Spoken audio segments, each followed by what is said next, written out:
Hi guys, welcome to this week's messages. I have a couple of new crystals, though that word seems weird. Crystals, I want to call them stones. A couple of new stones, same thing really, that I wanted to share. Madagascan rose quartz. It's deeper in colour, not that the light is that great here so you can really tell, but it's, maybe there you can tell, it's kind of a reddy colour, reddy pink. I just love this little rock. And then this lapis lazuli with a dog barking. It has this line vein through it, and it reminded me of the Japanese, oh, what's it called? I can't remember the name. The Japanese, when they put when you break a porcelain anything, and you put it back together using gold. It was how something broken can be more beautiful than something that has been broken can be more beautiful. And many people, I don't think it's possible to really truly be and embrace humanity within yourself and others if we don't connect to that feeling of being broken open by whatever emotion breaks us open, whether that's joy, sadness, peace, bliss, happiness, whatever, anger, whatever breaks us open. So the theme that I've been working with this week is definitely being broken open, and I'm experiencing that everybody is being broken open. And I do believe this is this Lionsgate alignment portal. This, I remember people talking about, eclipse season, and I know a few astrologers, and they were talking about it back, early in the year. But I have to say, being in it, wow, whoa, it's incredible. It's just another door opens and another door opens. So for me, in what I feel energetically, it's that we step into a new timeline, a new dimension, a new space, a new time space, which is the same but also kind of different.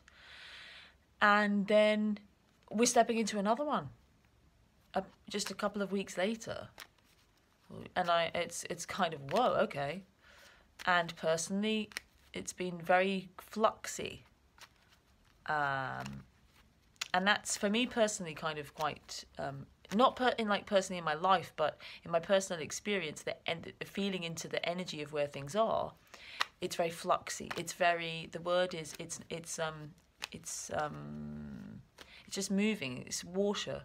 For me, it's just very moving, and not, there isn't much to feel into, to be honest, because it's all kind of up in the air, so to speak.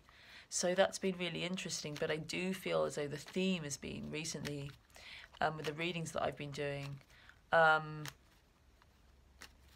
being broken open.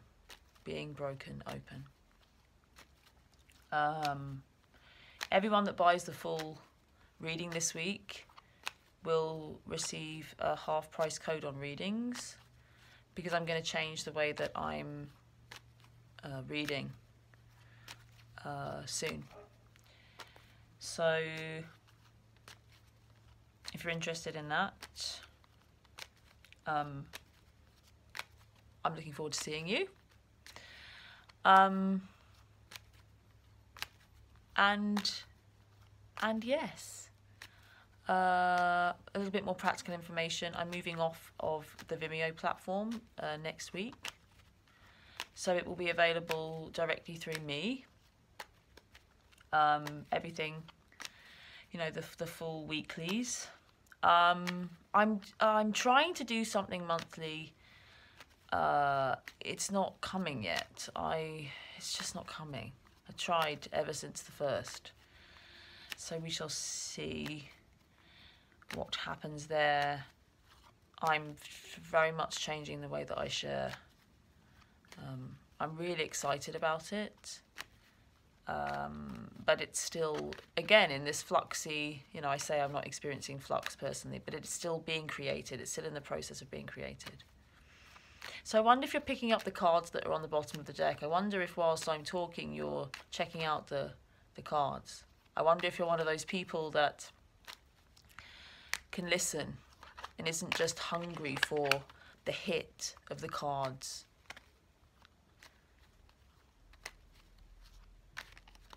And in that space, you can manage to notice.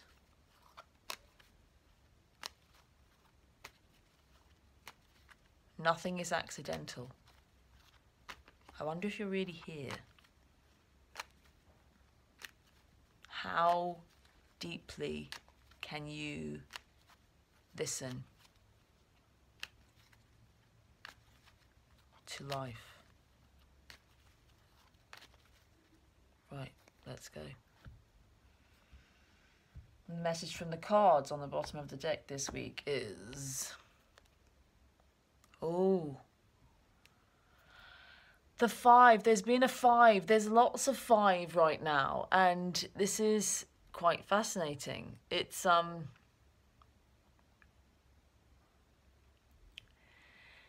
The 5 is the midpoint. So it's neither seemingly positive or negative, but I have to say it's kind of the place where we meet, and it has the potential to be the place where we clash. It was so funny because before I was thinking, oh, I'm not going to talk about the Lionsgate energy bath I'm doing. Before I'm gonna, I don't know, I was like, I don't know if I'm gonna talk about it or not. But what I wanted to share is that the theme, the intention for this one, I'm gonna call it a peace bath, is peace. And then this card comes up, which is all about, I mean, I've got tears in my eyes because this card is actually all about peace. It's all about that midpoint where we can be in opposition, but we don't need to fight. But even if we do fight, you know, we can still argue, we can still debate without hurting one another. This is the you know, this is sport, I guess, and I talk about it often as being a dance. The ones are creative, their passion, their fire. The reason why it can evolve or it can manifest in a kind of conflict form is because of the passion and the fire. I do think it's connected to this Leo. It's connected to the fire. It's connected to Mars. It's connected to passion. And sometimes our passions can make us fight.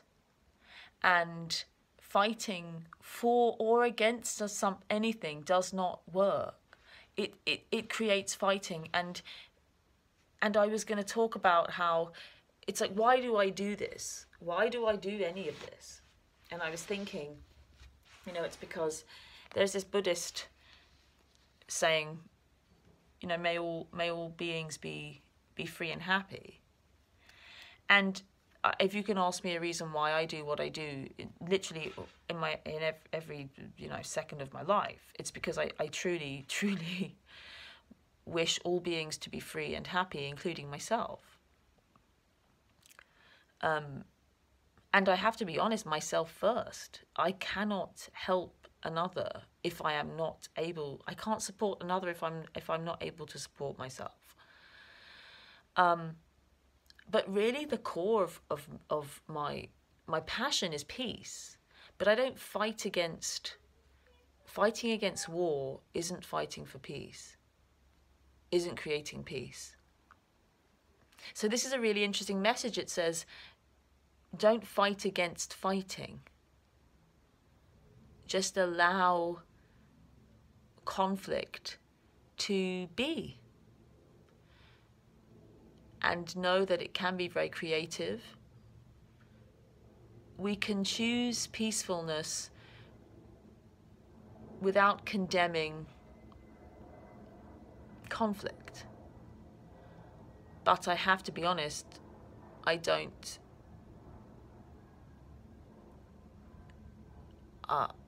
It's very difficult for me to not have a judgmental attitude, or, well, it's not even judgmental. It's just I get a no to when we hurt one another. Especially physically, and when we think that it's a good idea, when we make ourselves believe that that's okay. It's not, for me, it's not okay.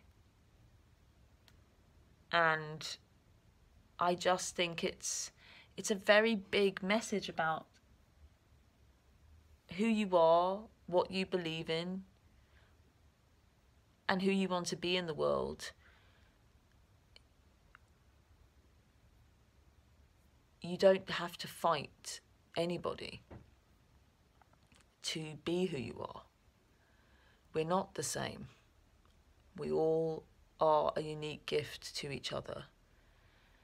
And especially within what one might call, twin flame or unconditional love relationships, that's what I call them. It changes. There is this potential always for opposition. That's part of the growth. If we don't experience something to play with, something different, we don't know anything. We've got nothing to play with, you see. And it's just to allow it. If it becomes conflict, that's okay. Let it move, let it do its thing, but don't believe it. Don't allow anger to make you, to take you out of yourself. That doesn't mean that anger is don't express anger, but it's don't allow your emotion to take you out of yourself, if that makes sense. Okay, so on with the rest of the reading. That was a bit long. So, I'm just going to do a 9-card reading. I